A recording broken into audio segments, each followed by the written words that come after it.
Assalamualaikum warahmatullahi wabarakatuh. Halo penonton semuanya, selamat datang dan selamat mendengarkan podcast kita kali ini. Saya Muhammad Tamam sebagai host podcast kali ini dan senang sekali bisa menemani kalian di episode baru ini. Kali ini kita akan membahas tentang algoritma Uniform Cost Search atau yang biasa disingkat UCIS.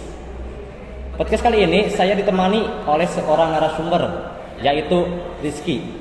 Selamat datang, gimana kabarnya? Alhamdulillah baik. Alhamdulillah. Terima kasih sudah mengundang saya ya di episode kali ini gitu. Baik, senang mendengarnya. Sebelum kita masuk ke pembahasan atau topik utama, saya akan terlebih dahulu menjelaskan secara singkat latar belakang dari podcast kali ini, yaitu tentang algoritma. Jadi, algoritma mungkin sudah tidak asing lagi didengar di zaman sekarang. Semua aplikasi atau website tidak terlepas dari suatu algoritma. Salah satu peran algoritma adalah untuk melakukan pencarian solusi dalam sebuah program.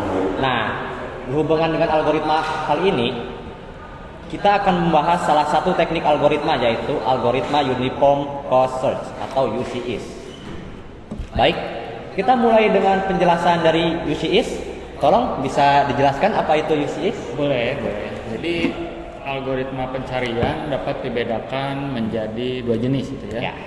Yakni uninformed search dan informed search. Nah, perbedaan dari antara kedua jenis itu, pencarian tersebut terletak pada tidak adanya atau tidak adanya informasi gitu ya. Atau pengetahuan tambahan mengenai kondisi selain dari yang telah disediakan oleh definisi masalah. Jadi, pokoknya pencarian kan masalahnya gitu, mencari apa gitu kan, terus hasil solusinya kan gimana gitu ya, maksudnya gitu. Nah, uninformed search adalah teknik pencarian yang tidak memiliki informasi tambahan dan karenanya disebut juga dengan teknik pencarian buta atau blind search. Nah, salah satu algoritma uninformed search adalah ini Uniform Cost Search. Nah, jadi Uniform Cost Search ini termasuk dalam uninformed search gitu ya. Jadi Uniform Cost Search merupakan algoritma pencarian tanpa informasi ya. Tadi sudah dijelaskan kan blind search itu ya. Jadi tanpa informasi lah kita mencari masalahnya. Yang menggunakan biaya kumulatif terendah untuk menemukan jalur dari node sumber ke node tujuan gitu. Bentar.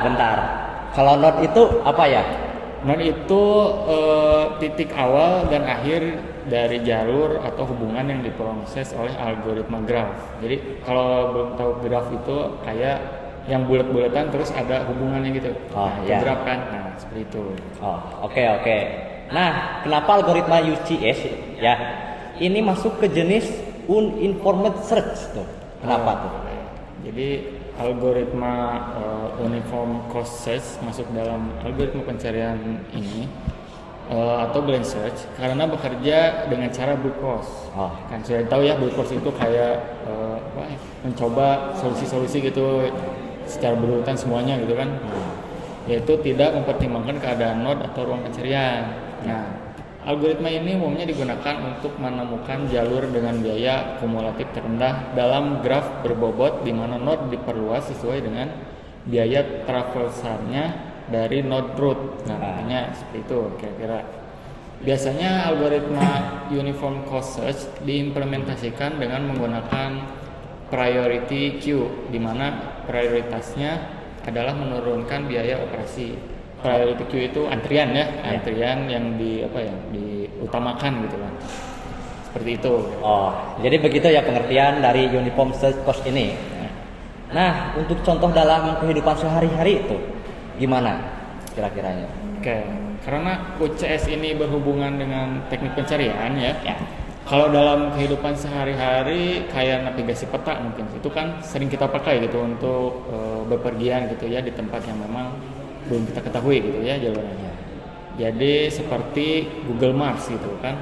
Ada juga dalam video game nih, buat yang sering main video game pasti tahu gitu ya, ada NPC gitu kan di situ. Nah, algoritma ini biasanya digunakan untuk menentukan langkah optimal karakter game untuk mencapai target tertentu. Mungkin seperti itu untuk contoh-contohnya. Oke.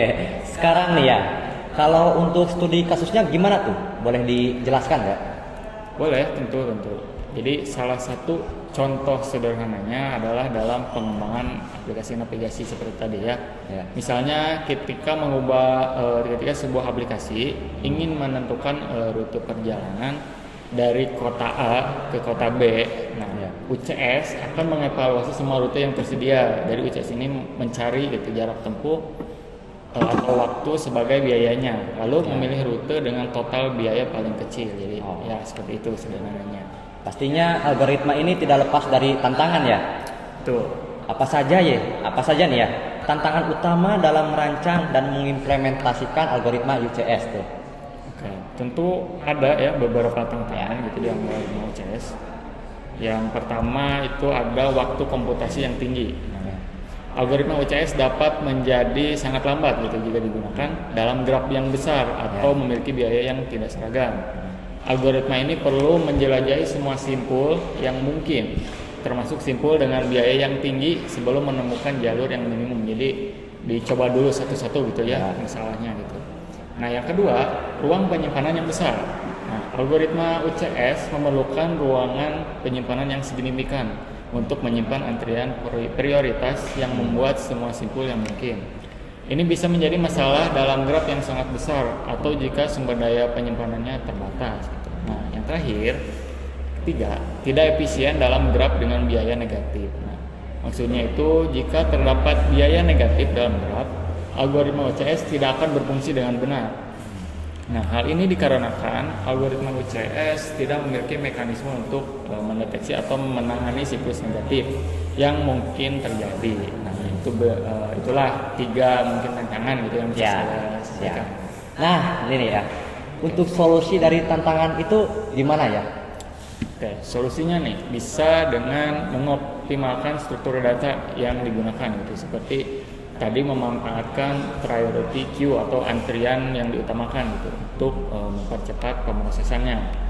Nah, meskipun UCS memiliki kelebihan tertentu, terdapat situasi di mana algoritma pencarian lain seperti star atau algoritma pencarian heuristik mungkin lebih sesuai tergantung pada tujuan pencarian struktur graf yang diberikan. Jadi tergantung masalahnya gitu ya, bisa menggunakan algoritma yang lain juga, itu bisa digabung juga gitu.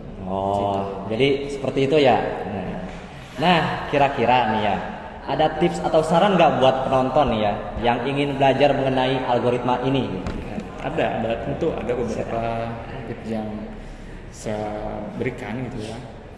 Yang pertama itu mungkin pelajari konsep dasar graf seperti tadi node, edge, dan cost gitu ya. Terus untuk kedua, pahami algoritma UCS secara mendalam dengan mencoba implementasi sederhana gitu, misalnya dengan bahasa pemrograman Python gitu. Yang ketiga, coba bandingkan UCS dengan algoritma lain seperti heuristik atau star agar memahami kapan sebaiknya UCS digunakan gitu. Seperti itu. Jadi milih-milih gitu ya. Cukup sederhana ya tipsnya ya. Betul. Baik, kita sudah masuk ke sesi akhir ya. Pembahasan kali ini lumayan seru juga. Tadi kita dapat mengetahui bahwa algoritma atau UCS, Uniform Search Cost, adalah solusi optimal untuk mencari jalur dengan biaya terendah. Namun harus kita perhatikan juga tantangan salah satunya pengguna memori yang besar. Algoritma ini juga sering kita temui di aplikasi yang kita gunakan sehari-hari seperti Maps. Betul. Dan semoga tips dan saran dari Rizky bisa bermanfaat bagi penonton. Baik, itu dia diskusi kita hari ini tentang algoritma Uniform Cost Search.